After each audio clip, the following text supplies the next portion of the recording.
Assalamualaikum warahmatullahi wabarakatuh. Waalaikumsalam warahmatullahi wabarakatuh. A'udzu billahi minasy syaithanir rajim. Bismillahirrahmanirrahim. Bismillahil kafi wallah. Bismillahis syafi wallah. Bismillahil muafi huwallah. Alhamdulillahi binurika syafi'il hikmah. Asyhadu an la ilaha illallah wahdahu la syarika lah, al-malikul haqqul mubin. Wa asyhadu anna Muhammadan abduhu wa rasuluhu la nabiyya ba'dah. Shadiqul wa'dil amin. Allahumma salli wa sallim ala rasulil hikmah wa ala rasulil anbiya'i wa nurkas salam Taha sallallahu ala Muhammad ya alimul hakimul khabirul mubinul hadi alimul ghuyub. Rabbana ya ilahana wa tufbina ya asfiyani ya nurul ya'il birahmatika ya arhamar rahimin. Faqala Allah ta'ala fi kitabihil karim wa huwa asdaqul qa'ilin. Bismillahirrahmanirrahim. Alif lam mim. Zalikal kitabu la raiba fihi hudan lil muttaqin alladzina yu'minuna bil ghaibi wa yuqimuna as-salata wa mimma razaqnahum yunfiqun. Al-ayah. Yahdikumullah kalamullah la ilaha illallah Muhammad Rasulullah ya sayyidul barakah ya imamil karamah. Amma ba'du. Hadratul muhtaramin, para alim, para ulama, para ustadz, para kiai, tokoh agama, tokoh masyarakat yang dirahmati Allah Subhanahu wa Ta'ala. Khususnya mari kita awali mendoakan beliau, orang tua kita, guru kita, pembimbing dan pengasuh kita, Al-Mukarram Bapak Kiai Joko Ihsan beserta ibu, dan juga yang guru kita Syekh Maulana Kakang Gusti yang Haji Muhammad Nur Ghazali Syekhul Islam.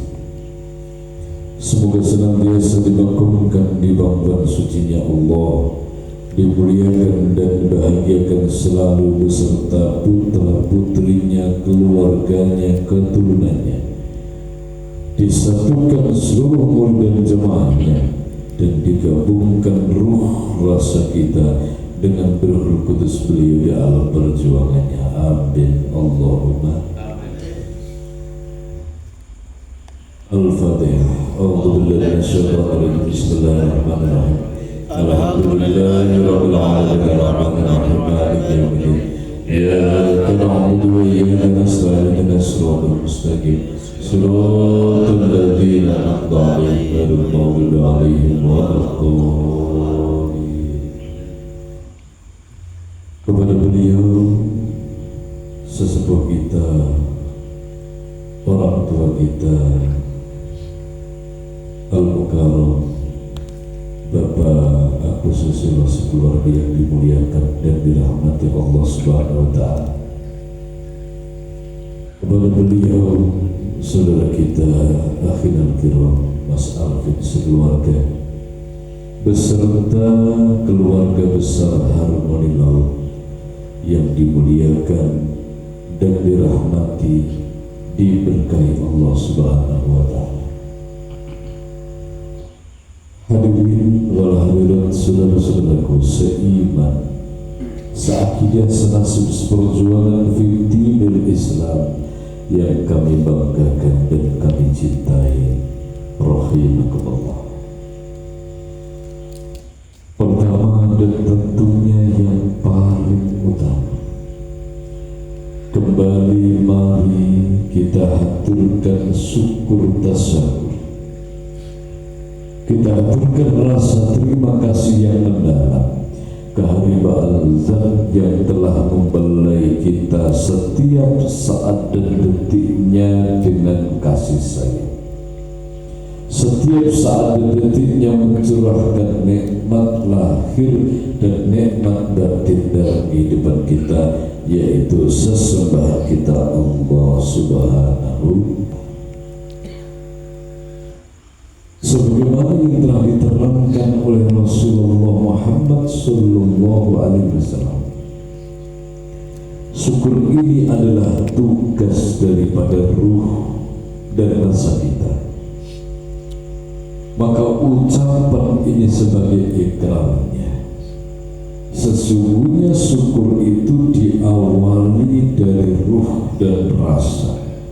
Ruh yang menyaksikan tiada Tuhan kecuali Allah. Ruh yang tidak ada yang memberi kehidupan ini kecuali hanya Allah. Tidak ada yang menolong kita kecuali hanya Allah. Tiada yang memberi rezeki kecuali hanya Allah Subhanahu wa ta'ala. Tugas roh itu adalah setiap saat dan detik ngawerui. Roh itu apa yang dirui dalam kehidupan, yang diweruhi dalam kehidupan kita, dari bangun tidur sampai tidur lagi. Tugasnya ruh adalah ngawerui, menyaksikan bahwa detak jantung ini dari Allah. Menyaksikan sesungguhnya kita hidup untuk mengabdi kepada Allah. Menyaksikan sesungguhnya Allah itu maha segala-galanya. Menyaksikan bahwa kita ini masih hidup adalah karena Allah Subhanahu wa ta'ala. Lalu tugasnya rasa itu merasakan. Maka seringkali kita mendengar, mari kita bersyukur dari rasa yang paling dalam. Apa rasa yang paling dalam? Adalah rasanya Rasulullah Muhammad Sallallahu Alaihi Wasallam. Apa rasanya Rasul? Rasa Rasul itu ada 5. Rasa takut kepada Allah, rasa malu hanya kepada Allah, rasa butuh hanya kepada Allah, rasa cinta dan rindu kepada Allah Subhanahu wa ta'ala. Tugas rasa kita merasakan hidup ini karena belian kasih sayang Allah. Hidup ini karena Rahman dan Rahimnya Allah. Merasakan bahwa hidup ini milik Allah, merasakan bahwa kita dikasih dan disayangi oleh Allah Subhanahu wa ta'ala, menjadikan mudah kita dalam sujud bersimpuh di hadirat Allah Subhanahu wa ta'ala. Saudaraku yang dimuliakan Allah Subhanahu wa ta'ala, maka tatkala rasa ini sudah mulai tumpul, ruhnya mulai tumpul, menyaksikan, merasakan keagungan dan kebesaran Allah, itu akan efeknya menjadikan berat kehidupan ini diarahkan menuju Allah Subhanahu wa ta'ala. Begitu berat kita memenuhi panggilan Allah Subhanahu wa ta'ala. Beratnya dalam ibadah, beratnya dalam amal soleh, itu diawali dari samarnya roh rasa dalam menyaksikan Allah Subhanahu wa ta'ala. Dari bangun tidur sudah tidak ada lagi asma Allah. Di siang hari hatinya sepi, tidak ada zikir, tidak ada asma Allah. Di sore hari tidak ada asma Allah. Di malam hari tidak ada asma Allah. Hatinya kosong dari asma Allah Subhanahu wa ta'ala. yakin akan berat.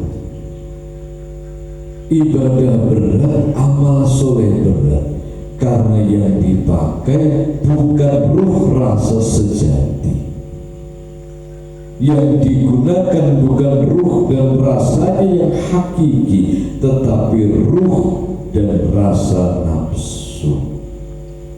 Sehingga Rasulullah bersabda, manusia itu kalau kehidupannya hanya mencari kesenangan nafsu, hanya menuruti keinginan-keinginan nafsu, maka tidak akan bisa bahagia. Sebab tidak pernah selesai, tidak pernah hatam dari keinginan yang satu menuju keinginan yang lain, dari kesenangan yang satu menuju kesenangan yang lain. Satu contoh, dia menginginkan sepeda motor, sudah punya sepeda motor, menginginkan mobil, sudah punya mobil, menginginkan helikopter, sudah punya helikopter, menginginkan pesawat pribadi. Maka tatkala itu yang terjadi dalam hidup, ngendikan Rasul, manusia yang hidupnya menginginkan atau terjadi keinginan-keinginan nafsu seperti orang yang berenang di atas samudra, tidak akan mampu menggapai tepian, tetapi tenaganya akan habis. Kenapa tenaganya habis? Dipakai untuk mengejar itu. Sebab yang dikejar bukan ridho Allah Subhanahu wa ta'ala. Capek, energinya akan habis, rasa yang paling dalam tidak pernah muncul, sebab yang dipakai dalam hidupnya adalah rasa hawa nafsu. Dari amarah, sufiyah, alwah. Amarah menciptakan ilusi kesombongan, merasa mampu, merasa kuat, merasa hebat. Sufiyah menciptakan hubbud dunya, alwamah memancarkan keinginan-keinginan makan, tidur, minum, dan syahwatnya. Na'udzubillah min dzalik. Saudaraku yang dimuliakan Allah Subhanahu wa ta'ala, maka yang terjadi, dia hanya hidup dengan keinginan, bukan hidayah. Apa bedanya hidup dengan keinginan dengan hidayah Allah? Hidup dengan keinginan itu seperti yang tadi, sudah tercapai satu keinginan, 3 bulan lamanya berpikir, angannya mencurahkan energi, kekuatan luhur batinnya, 3 bulan tergapai keinginannya, hadir lagi keinginan yang lain.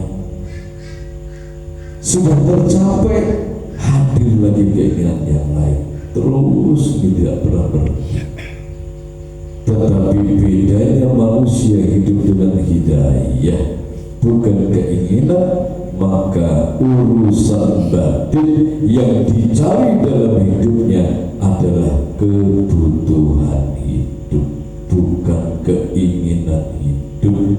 Sebab sengsara, capek, menderita orang yang mengejar keinginan, dan akan bahagia, tentram, damai, sejahtera orang yang mengejar kebutuhan hidup. Apa butuhnya orang hidup itu secara hakiki adalah ibadah kepada Allah Subhanahu wa ta'ala. Energinya akan dicurahkan ke situ. Dia tetap berupaya, berikhtiar, petani tetap ke sawah, pedagang tetap berjualan ke pasar, pegawai tetap ke kantor, tapi itu bukanlah keinginan dalam kehidupan yang dicari. Dia jalankan sebagai wujud ikhtiar. Kelihatannya ke pasar, tapi ternyata yang dicari adalah adalah ridho Allah Subhanahu wa ta'ala. Bonusnya hasil dari perdagangan, bonusnya hasil dari pertanian, bonusnya gaji dari pegawai, dari kepegawaiannya. Itu bonusnya. Tapi secara hakiki yang dicari benang merahnya kehidupan adalah butuh urip, yaitu ridho Allah Subhanahu wa ta'ala. Saudaraku yang dimuliakan Allah, sering kita terjebak dalam ilusi nafsu. Minum air putih yang dibayangkan es degan, jadinya gak nikmat air putih itu. Akhirnya apa? Tidak merasa bersyukur diberi air putih, sebab angannya es degan. Sudah hadir es degan, angannya es teler. Sudah hadir es teler, terus naik. Maka orang yang beriman dibekali oleh Allah Subhanahu wa ta'ala.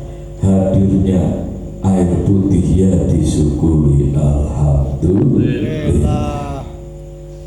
Hadirnya es degan ya alhamdulillah. Hadirnya es teler ya alhamdulillah. Setiap saat hidupnya itu syukur, landasannya bersyukur. Bersyukur masih diberikan nafas, bersyukur masih diberikan hidup, bersyukur masih diberikan panca indera. Bukan membentuk pribadi yang malas, tidak. Tetap dia sergap giat dalam bekerja, tetapi kendalinya tawakaltu Allah. Yakin hidupnya akan tenang. Masih ada energi untuk menyambut asma Allah. Masih akan ada energinya untuk beribadah. Ruang untuk Allah ini tersedia luas dan lebar. Ruang untuk Allah masih tersedia dalam relung batinnya, sehingga dia masih mampu memenuhi panggilan Allah. Dipanggil sholat subuh dia berangkat, dipanggil sholat duhur dia berangkat, dipanggil ada perut yang kelaparan dia siap. Panggilan-panggilan Tuhan mampu dijawab. Karena apa? Ada energi, ada generator super power dalam jiwanya yang menggerakkan kehidupannya. Yang menggerakkan adalah hidayah Allah Subhanahu wa ta'ala. Saudaraku rahimakumullah, tetapi tatkala keinginan yang mendominasi dalam batin kita, lemah ibadah kita, lemah amal soleh kita, sebab energinya habis untuk kesenangan-kesenangan pribadi, keinginan-keinginan nafsu yang tidak pernah tercukupi. Saudaraku yang dimuliakan Allah Subhanahu wa ta'ala, hasbunallah ni'mal wakil, ni'mal maula, wa ni'mal nasir. Maka sering kita mendengar sabda Rasulullah, orang Islam itu harus kaya. Yang Ghazali, Pak Kiai Joko Reksan juga memberikan nasihat yang sama. Wong Islam kudu sugih. Orang Islam tidak boleh kere, orang Islam itu harus kaya. Seperti yang dimuliakan Allah, maka perlu kita pelajari yang dimaksud kaya itu apa. Orang yang kaya itu adalah orang yang sudah tidak butuh apapun. Dia sudah beres dengan kehidupannya, sebab jiwanya, relung hatinya sudah penuh dengan rasa syukur. Walaupun tak peduli yang hadir kunjungan, sanjungan, pujian, cacian, makian, fitnah, dia sudah syukur dengan hatinya, syukur dengan kehidupannya. Ini adalah orang yang kaya. Maka bertanya Sayyidina Ali karramallahu wajhah kepada Rasul, yang dimaksud kaya itu apa ya Rasulullah? Kok wong Islam itu harus kaya? Kalau begitu menyalahi sunatullah bahwa Allah itu menakdirkan ada yang banyak duit, ada yang sederhana. Rasulullah menjawab bahwa kaya itu adalah hatinya mampu bersyukur dalam kondisi apapun. Hatinya mampu menyaksikan kebesaran Tuhan, mampu mengaturkan syukur terima kasih dalam kehidupannya. Tidak peduli apapun yang terjadi, tetap bersyukur kepada Allah Subhanahu wa Ta'ala. Maka Allah Subhanahu wa Ta'ala memerintahkan malaikat Jibril untuk turun saat itu. Malaikat Jibril turun memberikan wahyu kepada Rasulullah ayat tentang hasbunallah wa ni'mal wakil, ni'mal maula wa ni'mal nasir. Bismillahirrahmanirrahim. Wa may yattaqillaha yaj'al lahu makhraja wa yarzuqhu min haitsu la yahtasib. Maka tatkala bertakwa kepada Allah akan dimudahkan urusannya dan diberikan rezeki dari jalan yang tidak dikira. Wa may yatawakkal 'ala Allah fa huwa hasbuh. Dan barang siapa bersandar hanya kepada Allah, maka Allah akan mencukupinya. Hasbunallah wa ni'mal wakil, ni'mal maula wa ni'mal nasir. Manusia itu sangat beruntung karena mempunyai Tuhan Allah Subhanahu wa Ta'ala, mempunyai panutan baginda Rasul Muhammad sallallahu alaihi wasallam. Cukup kita berikhtiar, berusaha, bangun tidur sampai tidur lagi berusaha, maka hasbunallah, biarlah Allah yang mencukupinya, biarlah Allah yang mengaturnya. Karena tatkala kita ikut-ikutan mengatur kehidupan kita banyak yang salah. Biar diatur oleh Allah Subhanahu wa Ta'ala. Satu hari berapakah yang masuk dalam kehidupan kita, itu adalah rahasianya Allah. Yang penting bekerja sebaik mungkin, segiat mungkin, sebersih mungkin, hasilnya lillahi rabbil alamin. Maka manusia tidak akan mengambil beban lebih dalam kehidupannya, sesuai kemampuannya. La yukallifullahu nafsan illa wus'aha, laha ma kasabat wa 'alaiha maktasabat. Allah itu akan memberikan beban ujian yang sesuai dengan kemampuan manusia. Tetapi kadang manusia yang tidak pandai mengukur diri mengambil beban lebih dalam hidupnya. Dia paksa akalnya untuk berpikir di luar kapasitasnya. Dia paksa rasa hatinya untuk merasakan di luar kapasitasnya. Dia paksa tubuhnya bergerak di luar kapasitasnya. Karena manusia demikian selalu tidak pernah selesai dalam hidupnya, kurang dan kurang, na'udzubillah min dzalik.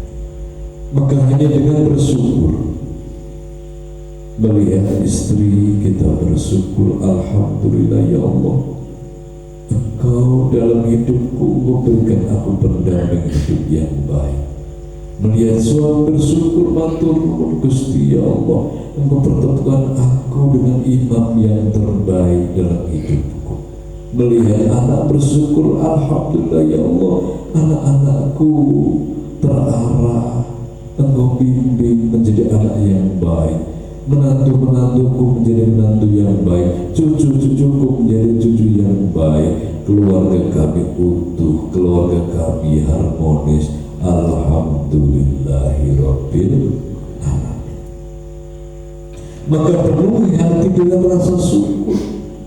Bangun tidur masih bisa merasakan udara yang segar, nafasnya masih normal. Bangun tidur masih bisa menikmati secangkir kopi. Bangun tidur panca inderanya masih normal, ucapannya masih jelas, pendengarannya masih jelas, matanya masih jelas.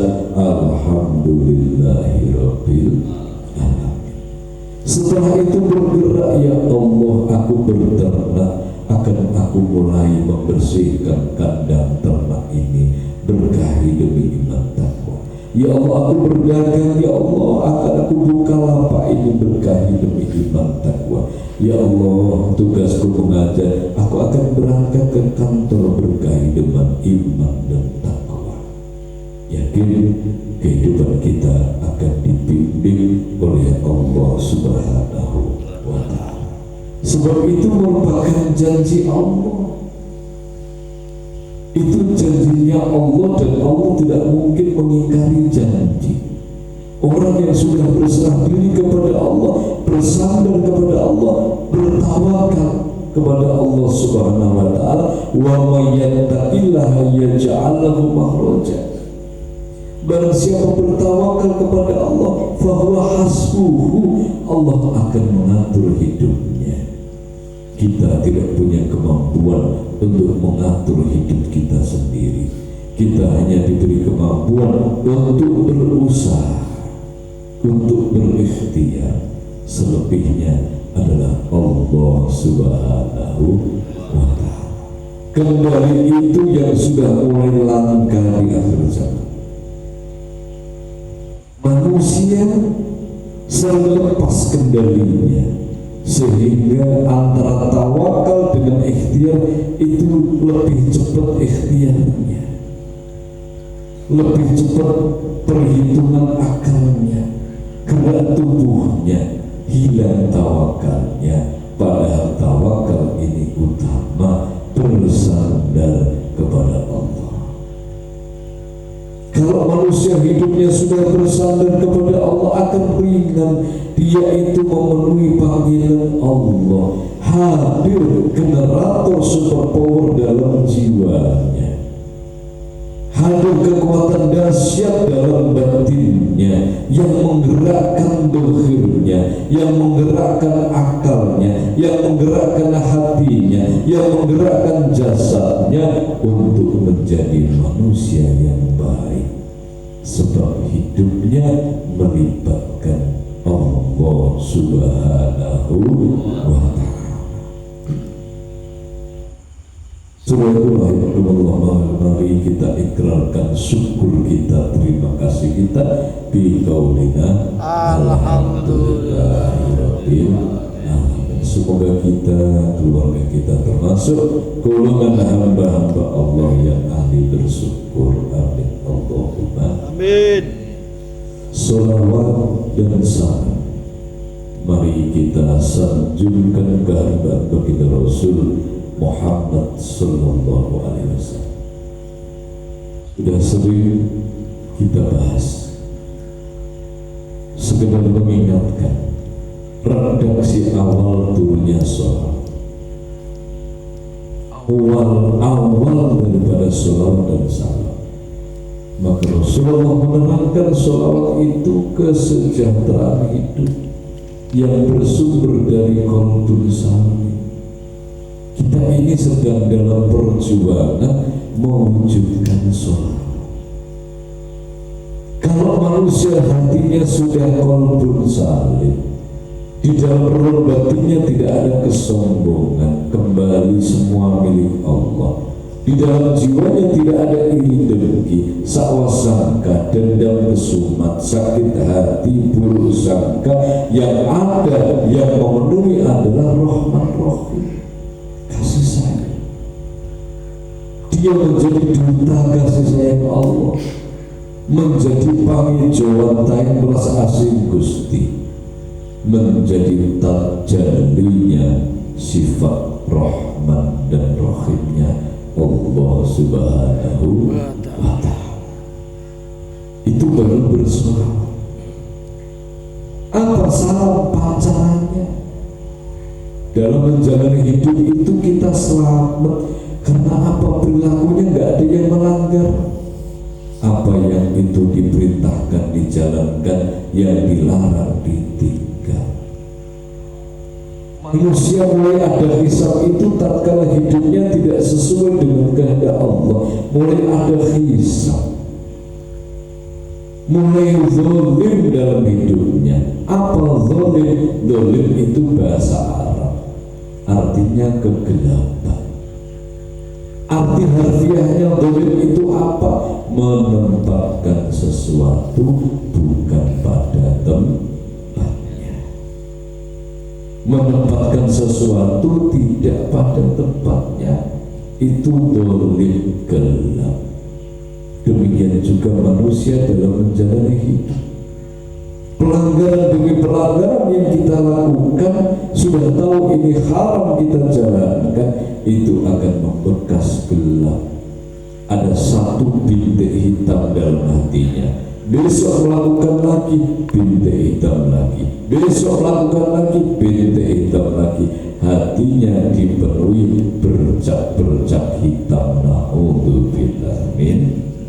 Dan itu dosa yang menjadikan lensa hati tertutup, hidupnya gelap.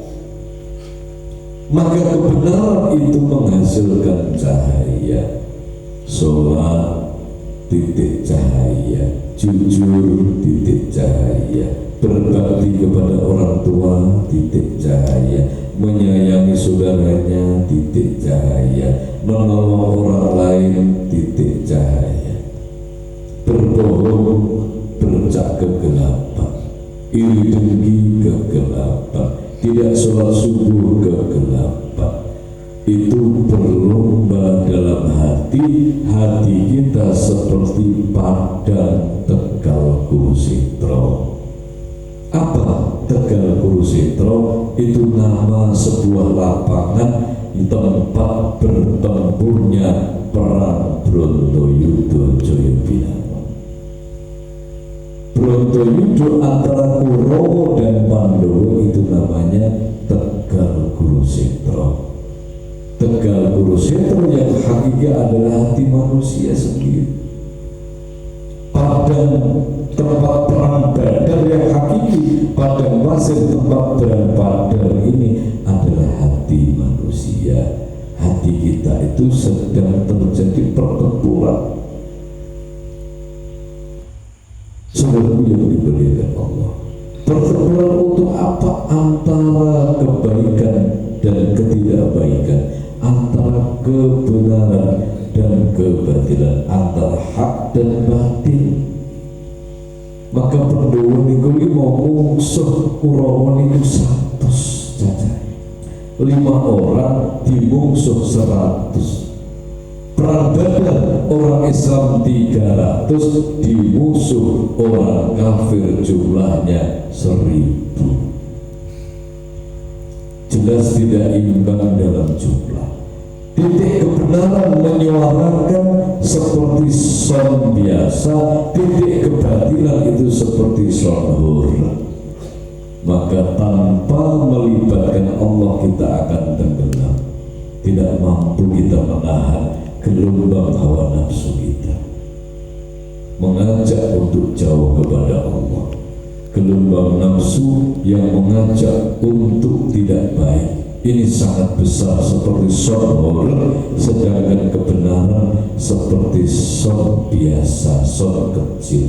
Tidak ada pertolongan Allah, manusia akan tenggelam dalam hidupnya. Na'udzubillah min dzalik. Saudaraku seiman seakidah yang dimuliakan Allah Subhanahu wa Ta'ala, maka tentunya selawat itu qalbun salim. Salam itu hasilnya keselamatan dalam hidup ini yang akan kita persembahkan kepada Rasulullah. Analoginya, ya Rasul, aku ini umatmu, ini oleh-olehnya ya Rasulullah. Apa wahai umatku? Oleh-olehnya adalah hatiku selamat, hatiku qalbun salim, langkahku penuh dengan keselamatan, sebagaimana contoh panjenengan. Amin Allahumma amin. Bukan Allahumma sholli ala Muhammad, bukan ucapannya yang sampai nanti itu, tapi riwayatnya. Ucapan suaranya banter-banteran pakai sound besar-besar, tapi masjidnya sepi, tapi santunan yatim piatu sepi. Ada orang kelaparan, kita biarkan. Ada orang minta tolong, kita biarkan. Berarti kita masih bermasalah dengan sholawat dan salam. Sholawat dibaca kenceng-kencengan, ditabui dengan hadroh, tapi tidak ada wujudnya. Wujudnya apa? Wujudnya adalah qalbun salim dan akhlakul karimah. Maka kalau kita jujur, sebetulnya kita ini sedang berjuang untuk mewujudkan sholawat. Kalau ucapannya sudah sering di dalam sholat at-tahiyatul itu ada sholawat, ucapannya sering kita ucapkan, tapi wujudnya sedang kita perjuangkan. Seperti orang nikah ijab kabul, gak nanti 3 menit selesai, saya terima nikahnya dengan mas kawin, dibayar tunai sah, tidak ada 5 menit, tapi memperjuangkan wujud daripada ijab kabul nikah sampai mati. Kesetiaan, perhatian, kasih sayang, dan lain sebagainya. Sama, sholawat gak ada 5 menit, tapi wujudnya sampai mati kita memperjuangkannya untuk bisa sesuai dengan sholawat yang diucapkan. Amin Allahumma. Semoga kita menjadi golongan umatnya Rasul yang hakiki, yang setia. Amin Allahumma Amin. Saudaraku yang dimuliakan Allah Subhanahu wa ta'ala, di dalam Al-Quran Allah berfirman, Bismillahirrahmanirrahim, Alif Lam Mim, Zalikal kitab la raiba fihi hudan lil muttaqin alladzina yu'minuna bil ghaibi wa yuqimuna as-salata wa mimma razaqnahum yunfiqun. Sesungguhnya Al-Quran itu adalah kitab yang tidak ada keraguannya, sudah pasti benarnya. Untuk siapa? Lil muttaqin. Zalikal kitabu la raiba fihi hudan lil muttaqin. Al-Quran itu gak ada keraguan, sebagai petunjuk orang takwa. Yang sanggup menerima kemanfaatan Quran ini orang takwa, orang yang bertakwa. Dijelaskan siapa orang yang bertakwa? Alladzina yu'minuna bil ghaibi. Yang pertama, orang takwa ini orang yang betul-betul beriman kepada yang gaib, percaya Allah itu ada, malaikat itu ada, setan itu ada. Yang kedua, wa yuqimuna sholat, dan dia yang mendirikan sholat, baik dalam kondisi lapang maupun sempit, dia tetap bisa sholat. Meyakini hal yang gaib sudah tentu kita yakini. Yang kedua, wa yuqimuna sholat, mendirikan sholat. Ini yang masih jatuh bangun. Terus yang ketiga, wa mimma razaqnahum yunfiqun. Orang yang bertakwa tadi adalah orang yang menginfakkan sebagian rizkinya di jalan Allah Subhanahu wa Ta'ala. Apa rizki itu? Rizki adalah pemberian.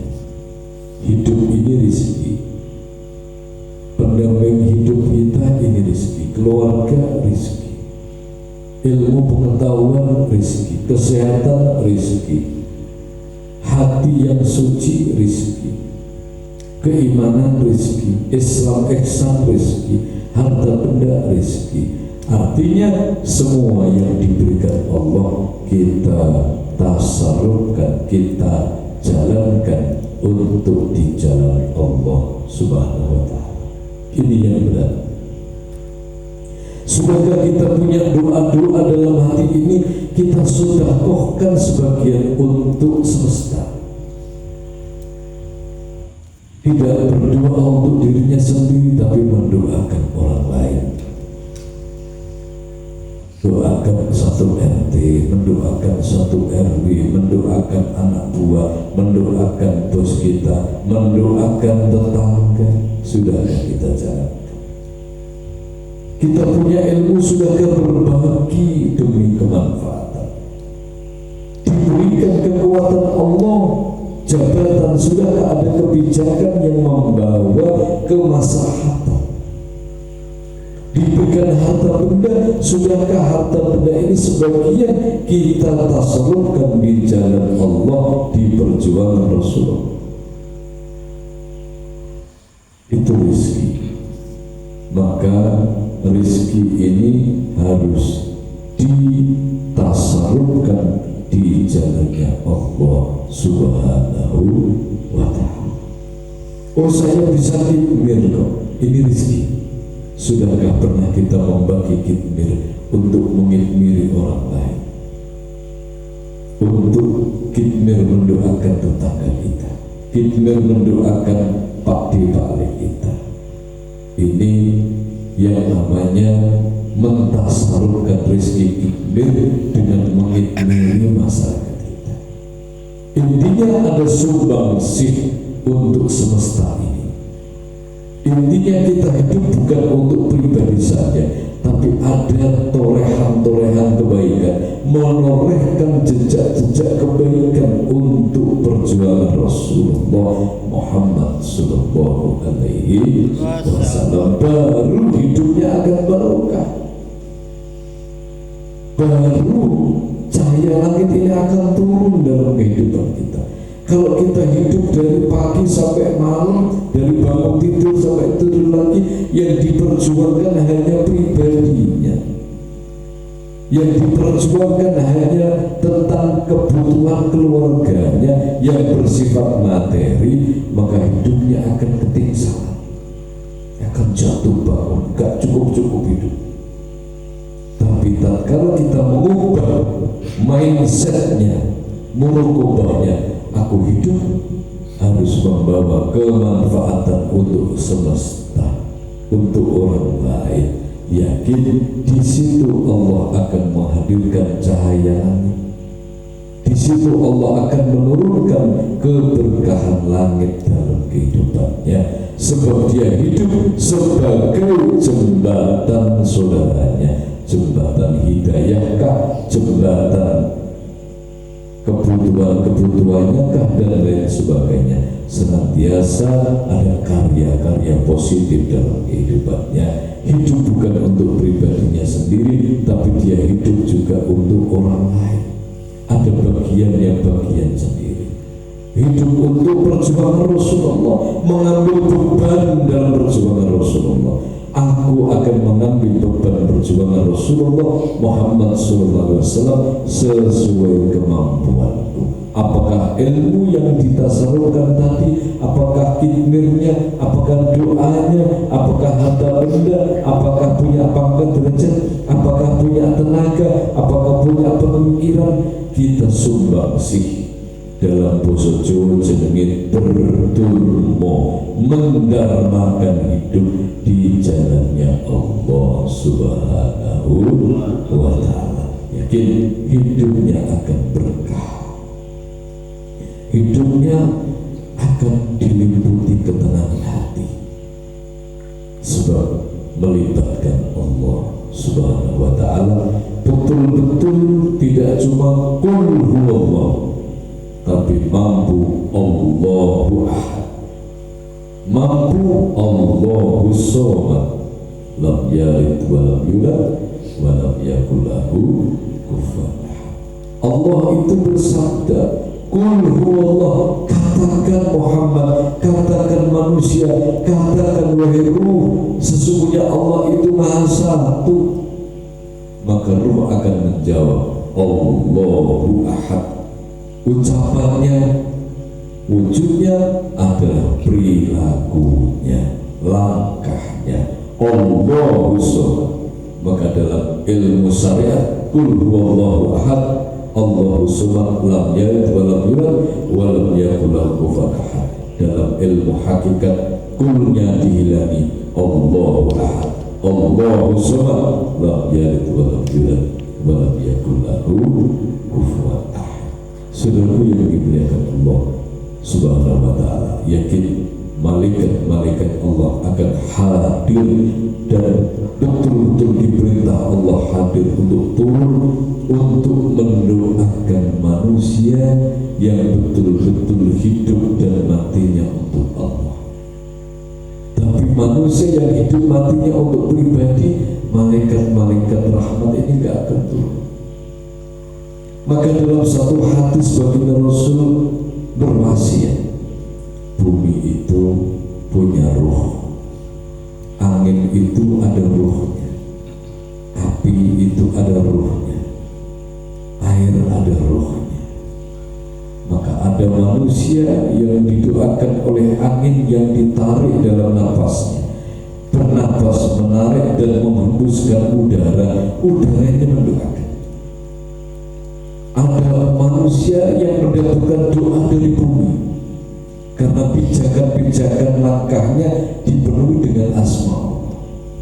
Secara zahir dia mungkin pergi kulaan saatnya berdagang, tapi dia iktikadi kulaannya ini demi Allah, demi ridha Allah. Karena ya Allah, aku berangkat untuk mengambil dagangan demi Engkau ya Allah, aku hadir untuk mengambil dagangan ini, berkahi dengan iman takwa. Dina ibadah. Ada manusia yang dikatakan Rasul yang dilaknat, udara yang ditarik dalam napas paru-parunya melaknat, nyedakno, elek-elek nyedakno. Karena apa? Hidupnya bukan untuk Allah Subhanahu wa ta'ala. Nikmat napas dipakai maksiat, menentang aturan Allah Subhanahu wa ta'ala. Nikmat minum dipakai untuk maksiat. Bumi yang dipijak menyaksikan daripada pelanggaran-pelanggarannya, menjadikan buminya ini bergoyang, buminya ini mengazab kepada manusia yang hidupnya bukan untuk Allah Subhanahu wa ta'ala. Ini yang terjadi.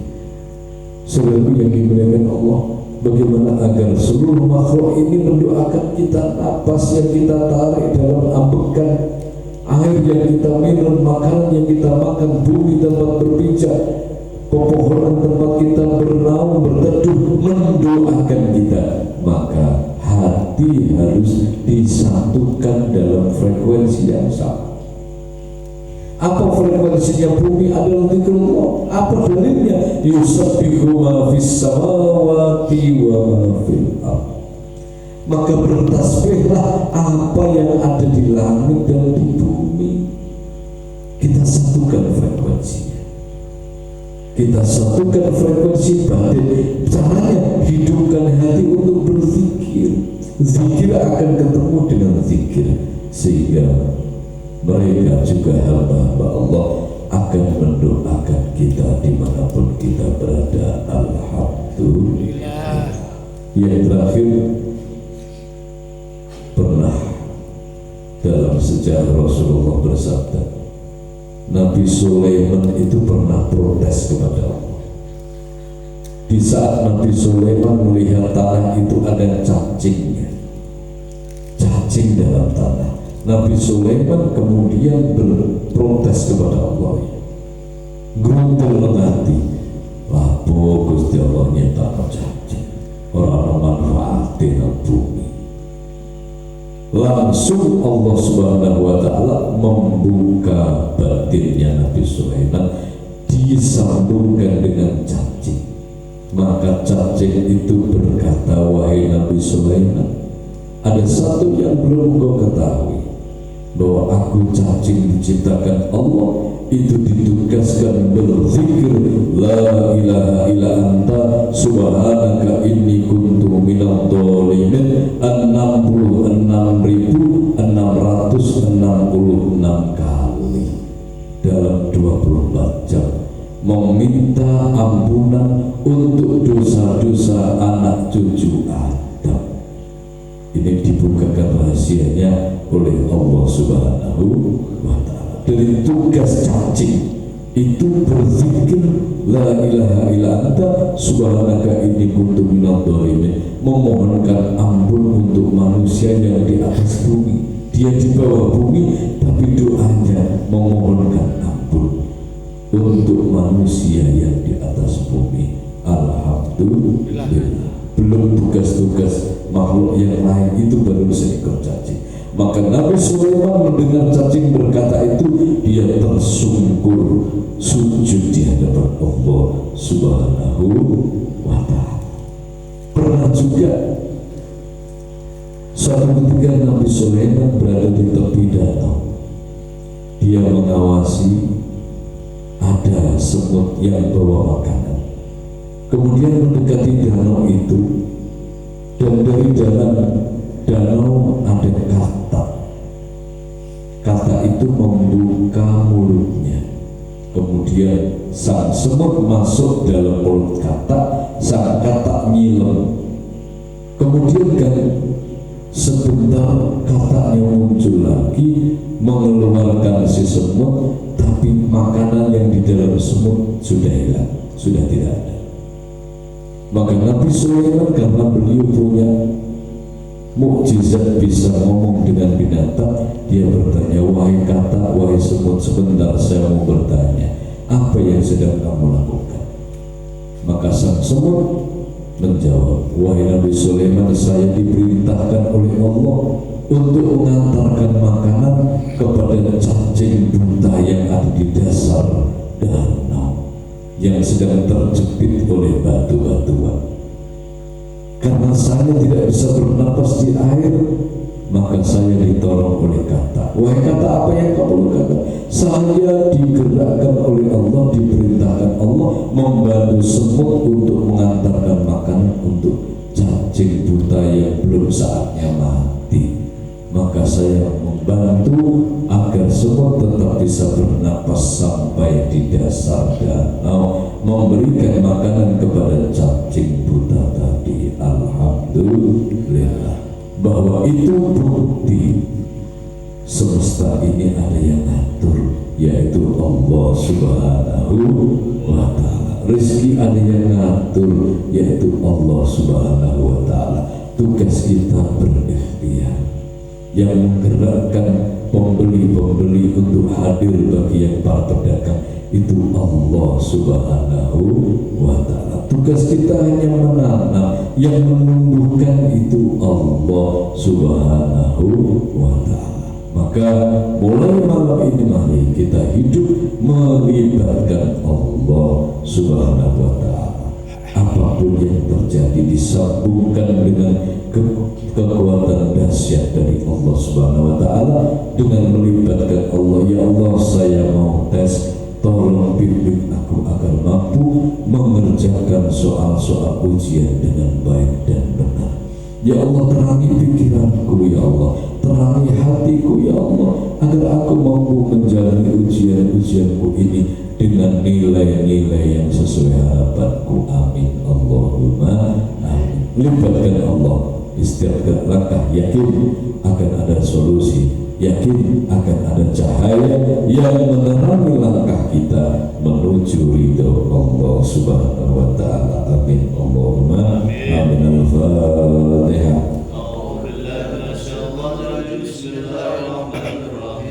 Alhamdulillahi rabbil alamin arrahmanir rahim maliki yaumiddin iyyaka na'budu wa iyyaka nasta'in ihdinas siratal mustaqim siratal ladzina an'amta 'alaihim ghairil maghdubi 'alaihim waladdallin. Saudaraku yang dimuliakan Allah, kelemahan kita yang paling dominan, sering kita berzikir tapi dalam rasa kita lupa bahwa yang mampu menghidupkan hati itu hanya Allah. Maka sebelum berzikir, mintalah ridho Allah. Ya Allah, mohon ridho-Mu, mohon ridho nikmat jenengan Gusti. Kawula ingkang tasih kathah kalepatan menika badhe zikir nyebab lan nyebut asma panjenengan. Ya Allah, aku yang masih banyak dosa ini, mohon ridho, mohon izin untuk memanggil-manggil asma-Mu yang aku kiranya mohon memberkahi hati ini akan kembali hidup. Amin. Allahumma. Setiap berzikir mau mengawali zikir, minta ridho, minta pertolongan Allah agar hatinya kembali hidup. Yakin hati yang beku akan mencair, hati yang mati akan hidup kembali, sehingga hatinya nyaman, nikmat dibawa berzikir kepada Allah Subhanahu wa Ta'ala. Amin. Allahumma. Maka mari kita lanjutkan dengan sholat berjamaah yang sudah batal, dipersilakan wudhu. Sambil menunggu saudara wudhu, mari kita istighosah.